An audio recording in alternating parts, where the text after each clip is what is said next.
दीपक के आज के रूखे व्यवहार के कारण दीपिका के मन में उठी उमंगी की लहर शांत हो चुकी थी। वह निढाल सी होकर बिस्तर पर पड़ी रही। तभी फ़ोन की रिंग बजी।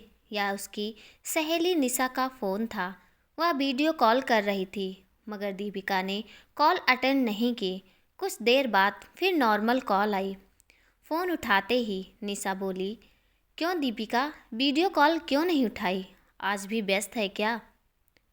चल मैं वीडियो कॉल करती हूँ, देखूँ तो सही आज मेरी सहेली कैसी लग रही है। मगर दीपिका ना नुकर करने लगी। आज रहने दो, किसी और दिन करते हैं। निशा, क्या बात है दीपिका, पहले तो तुम कभी मना नहीं करती थी, मगर शादी के बाद तुम तो बदल ही गई हो। दीपिका, नहीं यार, ऐसी कोई बात नहीं है।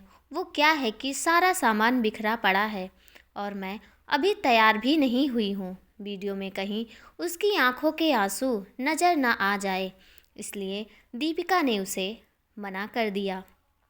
निशा, अच्छा चल ठीक है, लेकिन जीजा जी से तो बात करवा।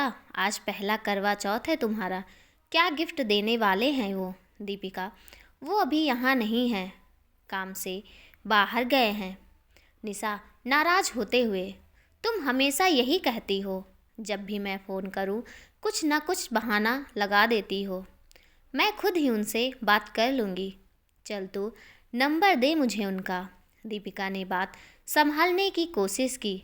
अरे यार, तुम्हें लगता है कि मैं तुमसे झूठ बोलूँगी? ये सब छोड़, या बता तुमने क्या पहना है? अभी मुझे पिक सेंड कर तेरी, मैं भी वही पहनूँगी।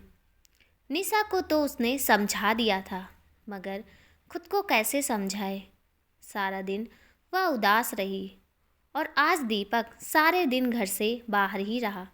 शाम को माँ को फ़ोन करके वह बोला कि आज ज़रूरी काम से उसे कोचिंग में रुकना पड़ेगा।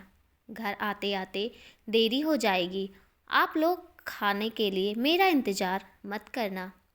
सरिता जी ने जब दीपिका को यह बात बताई तो वह समझ चुकी थी कि आज वे जानबूझकर देरी से आएंगे। शाम को व्रत खोलने के लिए दोनों बहनें माँ और भाभी के पास आ गई थी। दीपिका की उदासी देख अन्नी बोली, क्या बात है भाभी, आप परेशान क्यों हैं? सावी उसे छेड़ते हुए बोली, अच्छा तो चांद नज़र नहीं आ रहा, इसलिए उदास हैं। चलो कोई बात नहीं, वह किसी ज़रूरी काम से रुक गया होगा, अभी आएगा तब खूब दीदार कर लेना। और दोनों बहनें खिलखिलाकर हंसने लगी। दीपिका को आज यह सब बातें भी चुभ रही थी। वह जानती थी दीपू के आने के बाद क्या होने वाला है। धीरे धीरे दीपक का यह रोज़ का काम हो गया। घर देरी से आना, बाहर ही खाना खाना। अब उसने घर पर बच्चों को ट्यूशन देना भी बंद कर दिया था। कहता कि उसे कोचिंग छोड़कर यहाँ आने में दिक्कत होती है, मगर दीपिका जानती थी कि दिक्कत यहाँ रहने से है। वह जितना हो सके दीपिका से दूर रहने लगा था। रात को आता तो दोनों में अधिकतर झगड़े ही होने लगे थे। कभी कभी दीपिका के मन में ख्याल आता कि सबको सब कुछ बता दे और इस रिश्ते से आज़ाद हो जाए, मगर फिर उसे अपनी सास और ननदों का प्यार नज़र आता। अपने माता पिता का ख्याल आता कि कितने लाड से उन्होंने उसका विवाह किया था। एक बार बात सबके सामने आ गई तो बात बढ़ जाएगी। रिश्ता टूटने में जरा भी वक्त नहीं लगता, मगर उन्हें सहेजने में सालों लग जाते हैं। कहीं उसकी किसी नादानी के कारण उसे बाद में पछताना न पड़े। दीपिका ने सोचा वह अपना पत्नी धर्म निभाएगी, भले ही दीपू उसके साथ कैसा भी व्यवहार करे। और आज के बाद वह दीपक को कुछ नहीं बोलेगी। शायद एक दिन वह खुद ही बदल जाए और उसे स्वीकार कर ले। इधर दीपू अधिकांश समय घर से बाहर ही रहने लगा था। बाहर के खान पान से उसकी सेहत में गिरावट आने लगी थी। बाहर के खान पान व सेहत के प्रति लापरवाही के चलते दीपू की तबीयत अब ज़्यादा खराब होने लगी थी, मगर उसने घर पर किसी को भी इसके बारे में नहीं बताया और खुद ही पेन किलर व बुखार आदि की दवाइयाँ लेता रहा और काम करता रहा। मगर कमज़ोर होते इसके शरीर को देख एक दिन सरिता जी ने उसे टोका, दीपू क्या बात है बेटा, तुम बहुत कमज़ोर होते जा रहे हो। एक काम करो, तुम कुछ दिन की छुट्टी ले लो और आज ही डॉक्टर के यहाँ चलते हैं। सरिता जी के दबाव देने पर वह डॉक्टर को दिखाने के लिए तैयार हो गया। कुछ जांच करवाने पर डॉक्टर ने बताया कि उसे टाइफाइड हुआ है। लापरवाही बरतने के कारण उसकी आंतों में भी इन्फेक्शन बढ़ गया है। डॉक्टर ने ज़रूरी दवाइयाँ देकर उसे सेहत का ख्याल रखने को बोला। 1-2 दिन के बाद दीपू फिर पुराने ठर्रे पर आ ही गया और इसका खामियाजा उसे भुगतना पड़ा। उसके शरीर में टाइफाइड का संक्रमण बढ़ गया था। एक रोज़ जब वह नित्य क्रिया के लिए गया तो पता चला कि उसे खून की दस्त होने लगी है। एक साथ अधिक ब्लड लॉस होने के कारण उसके शरीर में अचानक कमजोरी आ गई। जैसे ही वह खड़ा हुआ उसे महसूस हुआ कि वह लहरा रहा है। आंखों के आगे अंधेरा छाने लगा था।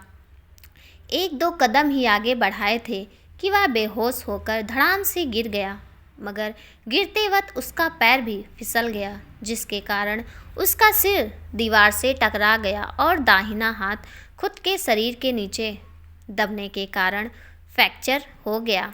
सिर की चोट से भी खून बह चला था। उसके गिरने की आवाज़ बाहर काम कर रही दीपिका ने सुनी तो वह चिल्ला पड़ी। वह अपनी सास को बुलाकर लाई।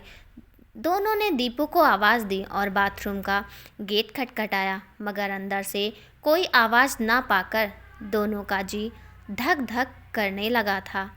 सरिता जी दौड़कर पड़ोस से किसी को बुलाकर लाई। दरवाज़ा अंदर से बंद होने के कारण उसे तोड़ना पड़ा। देखा तो दीपक बेहोश हुआ पड़ा था, सिर से भी खून भी बह रहा था। दीपू को इस हालत में देख दीपिका तो रोने ही लगी थी। बिना ज़्यादा देरी किए दीपक को हॉस्पिटल ले जाया गया।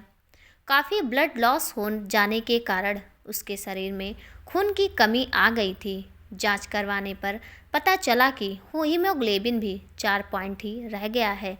डॉक्टर ने बोला कि उसे जल्दी ही खून चढ़ाना पड़ेगा, लेकिन दीपक का ब्लड ग्रुप रेयर होने के कारण अस्पताल में खून मिलना संभव नहीं था। मगर इत्तेफाक से दीपिका का ब्लड ग्रुप भी समान ही था। जरूरी जांचें करवाने पर तय हुआ कि दीपिका खून दे सकती है। दीपिका भी खून देने के लिए तैयार थी। आखिर दीपक उसका पति था। दीपक के बगल वाले बिस्तर पर ही दीपिका लेट गई और उसके शरीर से खून की एक एक बूंद अब दीपक के शरीर में जाने लगी।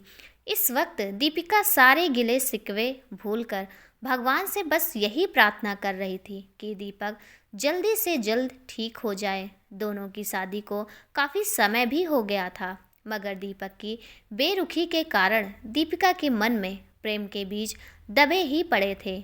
आज दीपक को इस अवस्था में देख वो बीज अंकुरित होने लगे थे। दीपिका ने महसूस किया कि वह दीपक को बहुत प्यार करती है। भले ही दोनों के बीच संवाद नहीं होता, मगर उसका आसपास रहना भी उसे अच्छा लगता है। जब कभी दीपक देरी से घर पहुंचता तो कैसे वह उसके आने तक का इंतजार करती है। हालांकि दीपक बिना उसे 2 शब्द बोले ही सो जाता, मगर उसके सोते हुए चेहरे को देखकर भी दीपिका सुकून का एहसास करती थी। वह मन ही मन में महसूस कर रही थी कि उसके अंदर प्रेम का झरना बहने लगा है। कुछ देर बाद जब दीपक को होश आया तो पहली नज़र दीपिका पर ही पड़ी। दीपिका ने उसे देखा तो मन ही मन ईश्वर का धन्यवाद अदा किया और दीपक को देख हौले से मुस्कुराई, मगर दीपक की आंखों में अभी भी शून्य भाव। हॉस्पिटल से डिस्चार्ज होने के बाद दीपू को बेड रेस्ट करने की हिदायत दी गई। अब अनीता और सविता दोनों बहनें भी अपने भाई से मिलने घर आ गई थी। कुछ दिन के लिए घर में चहल पहल रही। दीपिका को भी अपनी ननदों का यहाँ आना अच्छा लगता था। जब वे आती तो पूरे घर में रौनक बनी रहती थी और उसे अकेलापन भी महसूस नहीं होता था। जब तक वे घर रही, दीपू का ख्याल उन्होंने ही रखा। कुछ दिन ठहरने के बाद दोनों बहनें भी चली गई।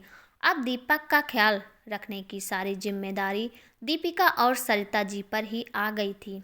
सरिता जी की उम्र काफ़ी थी और शरीर से भारी होने के कारण वे दीपू का अकेले ख्याल नहीं रख सकती थी। कमजोरी की वजह से दीपक उठने बैठने में भी तकलीफ महसूस करता था और सीधा हाथ टूट जाने के वजह से ना वह खुद नहा सकता था, ना खाना खा सकता था। दीपक की हालत देख कुछ देर के लिए दीपिका ने सोचा, जो होता है अच्छे के लिए होता है। शायद इसी बहाने अब उन दोनों के बीच की दूरियां कम हो जाए। दीपक की बीमारी के बहाने उसे अपने पति के साथ वक्त बिताने का समय तो मिलने लगा। एक रोज़ दीपिका ने दीपू के लिए खिचड़ी बनाई। दोनों बहनों के चले जाने के बाद दीपू को खाना उसकी माँ ही खिलाती थी, मगर उस दिन वे किसी काम में व्यस्त थी। वे बोली, दीपिका तुम ही खाना खिला दो। दीपिका एक प्लेट में खिचड़ी डालकर दीपू के पास लेकर आ गई। इस वक्त वह अपने बिस्तर पर ही लेटा हुआ था। बीमार होने के बाद अब वह बेड पर ही सोता था और दीपिका पास बिछे पलंग पर अपने हाथ से सहारा देकर दीपिका ने उसे सिरहाने बिठाया और उसकी पीठ के पीछे एक तकिया लगा दिया ताकि उसे कंफर्टेबल महसूस हो। दीपू ने प्लेट पकड़ने के लिए अब हाथ आगे बढ़ाए, मगर दीपिका ने प्लेट उसे नहीं दी। आज दीपक ने दोबारा लेने की कोशिश भी नहीं की थी। दीपिका भी बेड पर ही बैठ गई और चम्मच से दीपक को खिचड़ी खिलाने लगी। दीपक की नज़रें दूर दीवार पर टिकी हुई थी। वह चाह रहा था कि वह दीपिका की नज़रों से दूर रहे, लेकिन इसे भी दीपिका ने एक मौका समझा। इसी बहाने वह दीपू के चेहरे को करीब से देख पा रही थी। इतने करीब होने पर दीपिका के मन में उथल पुथल मचने लगी थी। अभी वह खिचड़ी खा चुका था, मगर चावल के कुछ दाने उसके ओंठों के किनारे की हल्की मूंछों पर अटक गए थे। दीपिका ने अपनी साड़ी के पल्लू से उन्हें हटाने लगी थी, मगर कुछ देर के लिए चावल की जगह उसका ध्यान दीपू के ओंठों की सुर्खियों में अटक गया था। वह अपने ख्यालों में खोने लगी ही थी कि इतने में सरिता जी कमरे में आती हुई बोली, दीपिका, दीपू को खाना खिला दिया क्या? सास की आवाज़ सुन वह हड़बड़ाते हुए खड़ी हुई और बोली, जी मम्मी जी, खिला दिया। इतना कहकर वह कमरे से बाहर निकली। दरवाजे के बाहर आकर उसने गहरी सांस ली और मन ही मन में कुछ सोचती हुई मुस्कुराने लगी। खिचड़ी की जूठी प्लेट लिए वह सिंह की तरफ बढ़ने लगी। उसने महसूस किया कि उसकी चाल में आज अलग ही लय है। दीपक के करीब आने का बीमारी एक अच्छा बहाना था। दीपिका ने इसे अब अवसर की ही तरह इस्तेमाल किया, मगर दीपक न जाने किस पत्थर दिल से बना था कि एक बार उसकी ओर मुड़ के देखता भी नहीं। हालांकि अब वह दीपिका की किसी पहल का विरोध भी नहीं करता था। शायद उसे लगता था कि उसे दीपिका की ज़रूरत है, क्योंकि उसकी बीमारी में उसे एक सहारे की ज़रूरत थी। दीपक को घुमाने, कभी खाना खिलाने में दीपिका ही मदद करने लगी थी।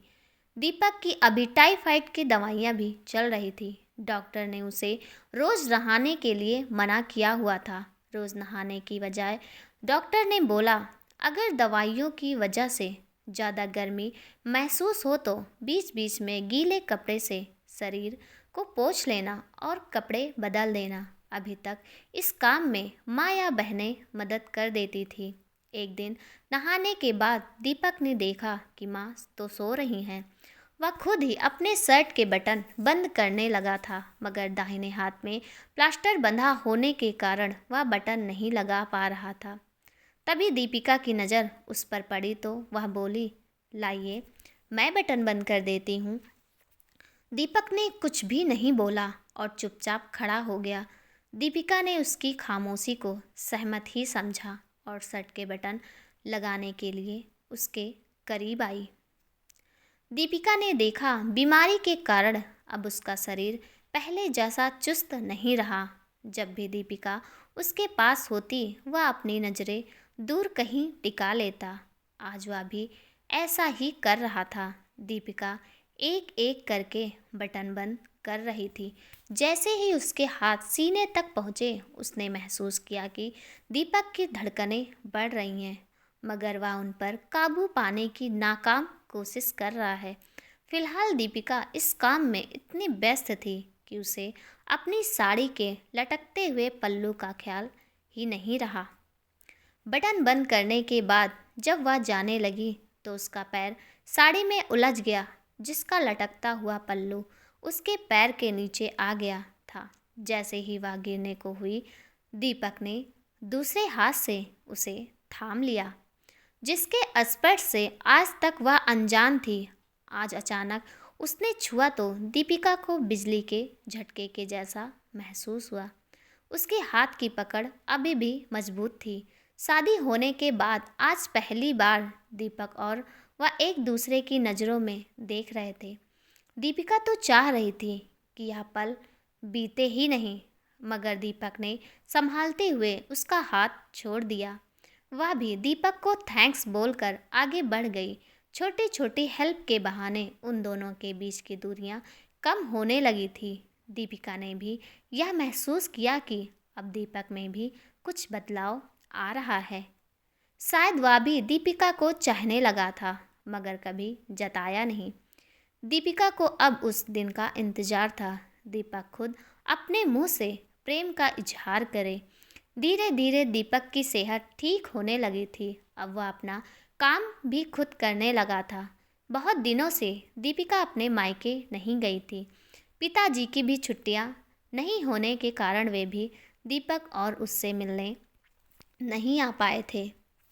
आज दीपिका के पिताजी अपने दामाद और बेटी से मिलने घर आए। दीपिका अपने पिताजी को देखकर बहुत खुश हुई। बहुत दिनों में मिलने के कारण उसकी आंखें भर आई थी। अपनी बेटी की आंखों में आंसू देख उन्होंने उसे गले लगा लिया। पिता और बेटी का प्यार देख सरिता जी बोली, समधी जी बेटी से ही मिलते रहेंगे या दामाद की भी खबर लेंगे? यह सुन वे बोले, समधन जी उन्हीं के लिए तो आया हूँ। इसके बाद सब लोगों ने खाना खाया और बातें की। दोपहर होने तक सरिता जी की बड़ी बेटी और दोनों बच्चे नोनू और चेल्सी भी वहाँ आ गए। उनके आते ही घर में चिल्ल पौ मच गई। काफ़ी दिनों बाद दोनों अपने मामू के यहाँ आए थे। दीपक भी बच्चों के साथ खेलने लगा था।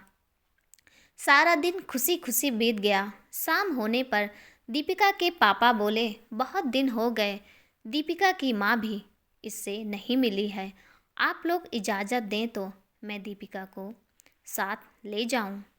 अब दामाद जी भी ठीक हो गए हैं। सरिता जी ने कहा, ठीक है, बहुत दिन हो गए और दीपक की बीमारी के चलते यह भी बोरियत महसूस कर रही होगी।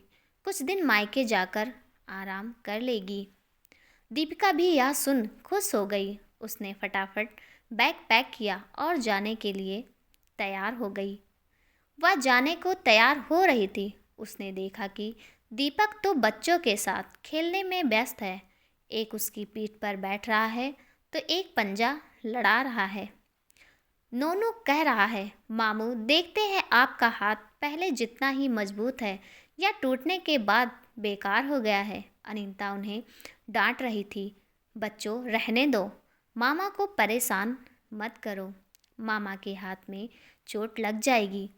दीपिका ने जाने के लिए कदम बढ़ाए ही थे कि अंदर से दीपू के दर्द से चीखने की आवाज़ आई। दीपक की आवाज़ सुनकर सब लोग रूम की तरफ दौड़कर आए। दीपिका ने देखा वह अपने बाएं हाथ की कोहनी को पकड़कर कराह रहा है। क्या हुआ दीपू? सावी ने पूछा। दीदी, इस नोनू के बच्चे ने मेरा हाथ मोड़ दिया था, बड़ा दर्द हो रहा है दीदी। देखो अभी तो ठीक हुआ था, अब फिर से दर्द होने लगा है। देखो मुड़ भी नहीं पा रहा है। मुझे तो लगता है मैं इस हाथ से खाना भी नहीं खा पाऊँगा। हाथ को सहलाते हुए दीपक बोल रहा था। उसकी बातें सुन सावी को हंसी आने लगी थी, इसलिए वह मुंह दबाकर बाहर आ गई। यह सब देख दीपिका के पापा बोले, दीपिका बेटी, मुझे लगता है अभी तुम्हें कुछ और दिन यहीं रुकना चाहिए। अभी दामाद जी पूरी तरह ठीक नहीं हुए हैं। दीपिका ने भी हाँ में सिर हिलाया। कुछ देर बाद दीपिका के पापा चले गए। अब सविता जी भी जाने लगी थी। दोनों बच्चे भी जाने लगे। जाते जाते सविता एक बार दीपू के पास आई और उसका कान पकड़कर धीरे से बोली, क्यों बच्चों, तुम्हारा तो दायां हाथ टूटा था ना, अचानक बाएं हाथ में दर्द कैसे हुआ? दीपक को लगा जैसे उसकी चोरी पकड़ी गई। उसने सोचा कहीं यह बात दीपिका को मालूम तो ना पड़ गई। उसने इशारों में सावी को बोला, प्लीज़ किसी को कुछ मत कहना। इसके बाद सविता भी अपने घर चली गई। शाम को सब खाना खाने बैठे तो दीपू खाना नहीं खा रहा था।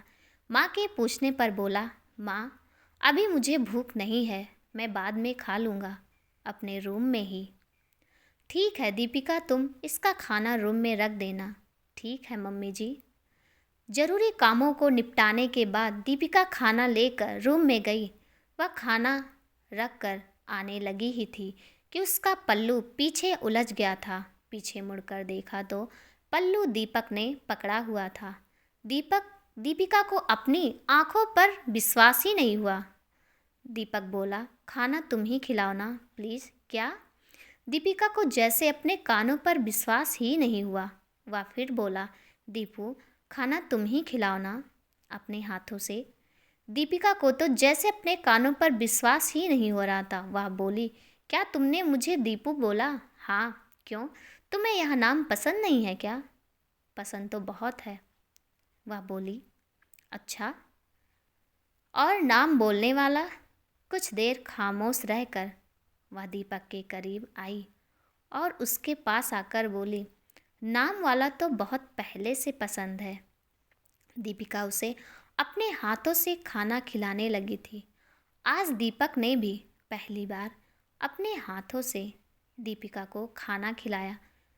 जैसे दीपक ने निवाला उसके मुंह की तरफ बढ़ाया, उसे रोकते हुए बोला, आपके हाथ में तो चोट लग गई थी ना, वो भी बाएं में।